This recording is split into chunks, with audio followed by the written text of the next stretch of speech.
ये जो सचिन वाजे दो था, इस व्यक्ति को सस्पेंड किया गया था हाई कोर्ट के ऑर्डर पे। ठीक है, जब इसको हाई कोर्ट के ऑर्डर पे सस्पेंड किया गया था, उसके बाद शिवसेना पार्टी ज्वाइन किया ये आदमी। ठीक है, शिवसेना ने इसको प्रवक्ता बना दिया, यानी जो व्यक्ति को हाई कोर्ट सस्पेंड किया वो शिवसेना ज्वाइन किया और शिवसेना ने इसको प्रवक्ता बना दिया, जो ये है सचिन वाजे। ठीक है, अब देखिए ये जो है शिवसेना के बहुत सारे नेता के साथ कंपनी बनाया और पुलिस का जासूसी करना शुरू किया, इस पे ये आरोप है। और कंपनी बना के शिवसेना नेता के साथ अच्छा पैठ बना लिया।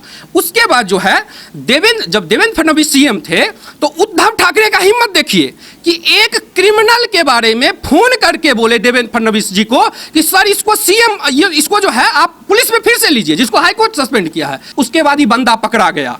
फिर भी उद्धव ठाकरे और उनकी मीडिया इसको डिफेंड करने में लगी हुई थी, लेकिन देवेंद्र फडणवीस जी ने इसके बारे में पूरा चीज एक्सपोज करके रख दिया। ठीक है, उसके बाद उद्धव ठाकरे बोल रहे थे और उनके नेता बोल रहे थे, ये संजय रावत की जो बेहतरीन ऑफिसर है सचिन वाजे, सारा सबूत आ गया, तब वो लोग बैकफुट पे आ गए। तब वो लोग बोले हाँ एक्शन होना चाहिए और अपने ऑफिसर का अपने से करवाने लगे। तब जाके केंद्र सरकार ने एनआईए जांच दिया, एनआईए को एंट्री दिया।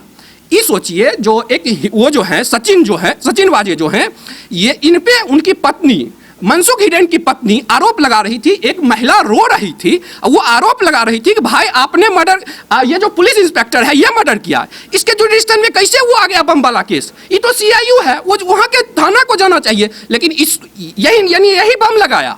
उद्धव ठाकरे इसी को दे दिए जांच करने के लिए और उसकी पत्नी रोती रही, उसके परिवार रोता रहा कि भाई ये सचिन वाजे ने ही मर्डर किया है, लेकिन मर्डरर को ही केस का इन्वेस्टिगेशन करने के लिए दे दिया। सोच लीजिए कितना बड़ा अन्याय है। उसके बाद जब एनआईए एंट्री आई तब जाके इसके खिलाफ सारा सबूत फेंकना शुरू किया। तब उद्धव और वो जो संजय रावत हैं वो जाके तब अपना स्टैंड बदले और तब उनका देखिए पुराना वीडियो इंटरव्यू देखिएगा तो देखिएगा कि वो लोग डिफेंड कर रहे हैं सचिन वाजे को, क्योंकि इनका कंपनी से रिश्ता है, इनके नेताओं का। ये प्रेशर बना चुके थे उद्धव ठाकरे को सीएम बनाने के लिए, स्पोक्सपर्सन शिवसेना का एक क्रिमिनल को बनाए थे, तो इनका तो हिस्ट्री ही ऐसा था। अब आगे आते हैं आपको, ये जब ये केस आ गया, जब मीडिया में दबाव बनने लगा कि भाई सचिन वाजे एक छोटा सा मोहरा है, रियल बॉस कौन है जो इसको इतना हिम्मत देता है? तो अपने पॉलिटिकल बॉस से अपने आप को बचाने के लिए ये परमवीर सिंह भी कोई दूध का धुला हुआ नहीं है, लेकिन परमवीर सिंह को ट्रांसफर कर दिया ताकि मतलब पब्लिक के आंख में धूल झोंक सके कि भाई परमवीर सिंह जो है यही प्लान बना रहा था, इसको ट्रांसफर कर दिए। तो इनका नेता सब बोलने लगा, चाहे वो जो भी इनका नेता है, कि भाई ये रूटीन ट्रांसफर है, लेकिन होम मिनिस्टर खुद बोले कि रूटीन ट्रांसफर नहीं है। तब परमवीर सिंह पे दोष मरा गया। परमवीर सिंह को लगा कि अब एनआईए हमको भी खींचेगी, तो परमवीर सिंह ने क्या किया, जब 4-5 दोस्त होते हैं 10-10, 20-20 करोड़ लेते हैं, तो जब रुपया आपस में टकराने लगता है, पकड़ने का बारी आ जाता था, भाई उसने रुपया चोरी किया, उसने किया, एक दूसरे पे फेंकने लगता है। यही काम यहाँ पे हुआ है। जो ये कमिश्नर हैं परमवीर, ये एक लेटर लिखते हैं, ठीक है, उनको क्या कहते हैं, चीफ मिनिस्टर को, उसके बाद गवर्नर को, और उस लेटर में लिखते हैं यहां से एनसीपी का एंट्री होता है कि भाई 100 करोड़ रुपया वसूलने के लिए गृह मंत्री जो है एनसीपी के 100 करोड़ रुपया दिए थे वसूलने का टारगेट। कहां से रुपया आएगा? तो मीटिंग किए थे, इस बार से इतना लेना है, इससे मतलब उसको सारा प्लान सचिन वाजे को, एक क्रिमिनल को जिसको कह रहा है, सचिन वाजे को सारा चीज बताया कौन? एनसीपी का गृह मंत्री टारगेट दिया। ठीक है, जब एनसीपी का गृह मंत्री टारगेट दे दिया, पूरा मीडिया में इसका कवरेज होने लगा, तो शरद पवार जी एक कॉन्फ्रेंस किए। ठीक है, कॉन्फ्रेंस करके एक जो है उनके गृह मंत्री जिस पे आरोप है, भाई शास्त्री जी छोटी छोटी बात पे इस्तीफा, अरे आप आडवाणी जी को लीजिए, आडवाणी जी पे आरोप लगाओ, तुरंत रेजिग्नेशन दे दिए। ये नैतिकता कहती है कि भाई अगर हम होम मिनिस्टर हैं, ठीक है, और अगर हम गलती करते हैं, हम पे आरोप लगता है, हम इस्तीफा दे देंगे, कहेंगे जांच कर लो, तब फिर हम अगर हम ही होम मिनिस्टर हैं तो भाई कैसे कोई मेरे पुलिस वाला हमसे डरेगा, कैसे मेरे खिलाफ जांच करेगा? तो ये उनका केस है। शरद पवार जी ने एक आदमी का नाम लिया, जूलियो रोबेरो से जांच करवाइए। ठीक है, पुलिस से बहुत पहले रिटायर हुए हैं। जूलियो रोबेरो के कौन ऑफिसर है मैं आपको बताता हूं। उनके नाक के नीचे ये मुंबई में अंडरवर्ल्ड का डोन जो है फैला हुआ था। उसके बाद क्या कहते हैं, शरद पवार वहां के सीएम बने और बोरा कमेटी की रिपोर्ट पब्लिक किया जाए तब तो धमाल मच जाएगा, लेकिन वो पता नहीं अब होगा कि नहीं। ठीक है, उसके बाद शरद पवार ने दूसरा प्रेस कॉन्फ्रेंस किया। इस प्रेस कॉन्फ्रेंस में फिर शरद पवार जैसा जिनका बड़ा कद है, जिनको राजनीति में चाणक्य का दर्जा मिला, वो जो है बोले कि भाई ये हॉस्पिटल में था, ये क्वारंटाइन था, तब इनको सबूत दिखाया गया कि भाई प्रेस कॉन्फ्रेंस करा। अब देखिए यहाँ प्रेस कॉन्फ्रेंस को कैसे डिफेंड किया जा रहा है, बोला जा रहा है कि जो मीडिया घेर लिया, सरासर झूठ है, मीडिया ने घेरा था, ये गलत बोल रहा है। वो जो है आदमी भारत रत्न लता मंगेशकर और सचिन तेंदुलकर के विदेशी के खिलाफ ट्वीट किया था, और उस ट्वीट के खिलाफ ये कांग्रेस के कमेटी से मिला और ये प्रेस कॉन्फ्रेंस किए थे गृह मंत्री अनिल देशमुख जिनका नाम है। ये जो है ये भारत रत्न पे जांच करने के लिए इनका वीडियो अवेलेबल है, ठीक है।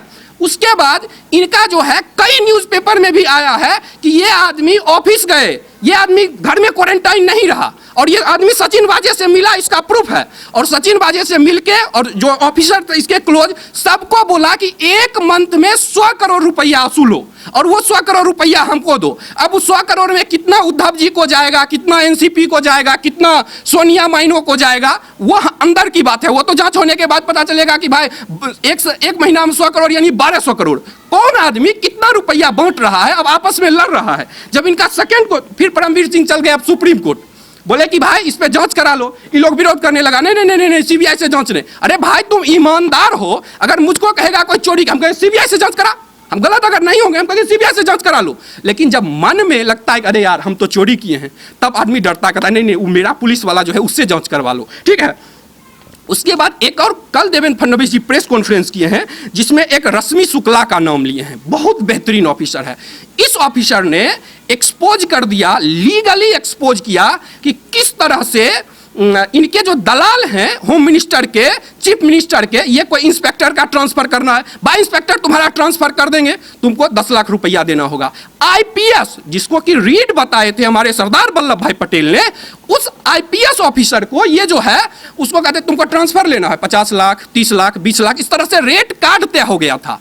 और जो वो जो रिकॉर्डेड है, इनकी आवाज सबकी रिकॉर्डेड है, उसको पब्लिक नहीं की, हम तो चाहते थे उसको पब्लिक कर दिया जाए, लेकिन वो लोग ज्यादा समझदार है तो उन्होंने जाके होम मिनिस्ट्री में जमा करवाया है। अब होम मिनिस्ट्री जो है क्या है उस पर कैसे कैसे वो रैकेट दलाली चल रहा था, हम लोग सुनते थे, मूवी में देखते थे कि भाई ट्रांसफर करवाना। यहाँ तो अब ये लग रहा है मूवी है कि क्या, मतलब दिमाग शॉक हो जाता है कि भाई आप आईपीएस को ट्रांसफर करने के लिए रुपया वसूल रहे हो, ये क्या है, ये क्या चल क्या रहा है ये जो है। और ये रश्मि शुक्ला पे मतलब उनका विरोध करने उन पे भाई ये इसको कोई बीजेपी ने अपॉइंट नहीं किया था, ये कांग्रेस के टाइम से अपॉइंटेड थी। और जब वो सारा मतलब ये रिकॉर्डिंग वगैरह सारा लीगली करके सीएम को दे दी तो सीएम के ऑफिस से होम मिनिस्ट्री के ऑफिस चल गया, और होम मिनिस्टर अनिल देशमुख ने ईमानदार ऑफिसर रश्मि शुक्ला को साइडलाइन कर दिया। क्यों? क्योंकि उन्होंने इन सारे दलाल जो थे इनके पाले हुए सबको एक्सपोज कर दिया। तो अब हम लोग को इंतजार है कि जो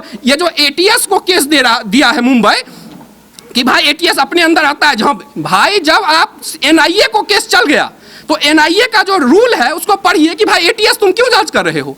और सबसे बड़ा बात, रुपया भी जरूरी है, लेकिन इस बात को देश को जानना चाहिए कि जो हिरेन जी हैं उनके जो है उनकी पत्नी, उनका परिवार है, उसको मार दिया गया। और इन नीच लोगों को देखिए कि एक परिवार को बर्बाद कर दिया गया।